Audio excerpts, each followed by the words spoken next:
Hi everybody, this is Sophia and I'm going to talk a little bit about my typography project that I made.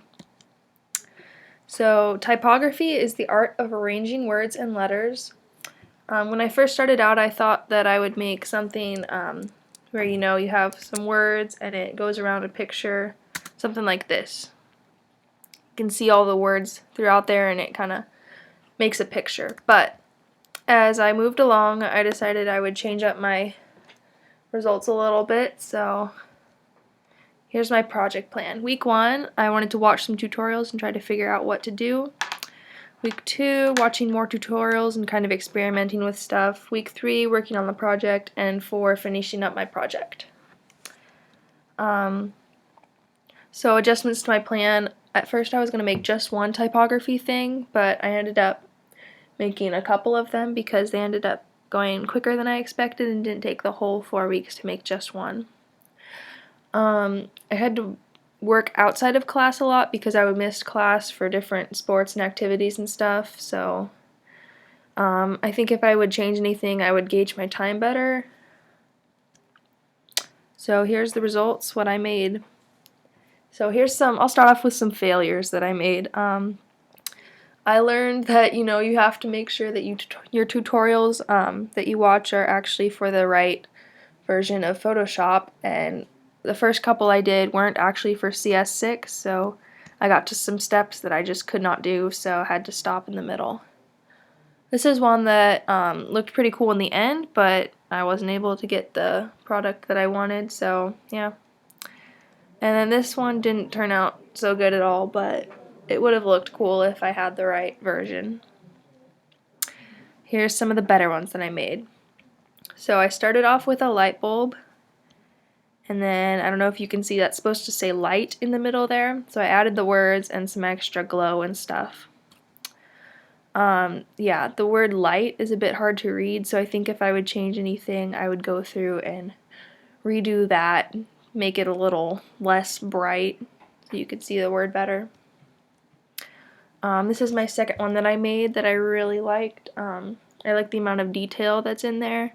This one took me a lot longer than the first one, so yeah, I really like this one, so I wouldn't really change too much, I don't think, about it.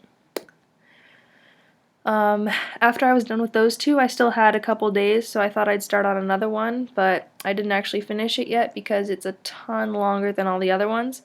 It's 3D more than the others, so it's a different layout in Photoshop, and so far I'm on step 12 of 22, so I still got a ways to go. This is what it's supposed to look like in the end, and this is what it looks like now for me, so not quite there yet. Talk about my mastery of technology a little bit. So here's some of the websites I used. Just had a bunch of different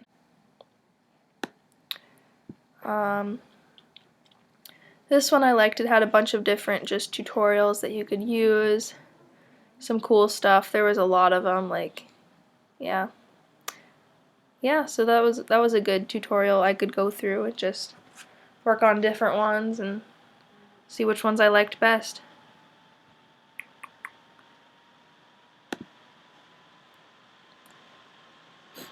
So I'm going to show you a little bit about how I made the light bulb one. So I started off with that picture there, and I had to add the word light and change it a bit so it looked more like the electricity was flowing through the words. Then I added that little spark back there to make it brighter, and then pulled some more stuff in. And that one, so it looks like the light bulb is surrounding it and the light there, so yeah. Overview. So typography as a whole, it was really difficult, but I enjoyed using it. It was different than anything I've really done before. Like, I've used Photoshop before, but it was more like abstract than stuff that I've used before, because when I've done Photoshop, I've started with a photo and then you edit it from there, whereas typography, you're not really constrained to a photo. You can start with anything really. You can start with nothing and build up from there, so that was really fun, and so I really enjoyed it a lot. Things I would change, as I said earlier, I would definitely have worked on my project more outside of class. made a little bit better choices time-wise, figuring out stuff. Yeah, making sure the tutorials were the right version before I started trying to make the project, because that lost me a lot of time. Thanks for watching, guys.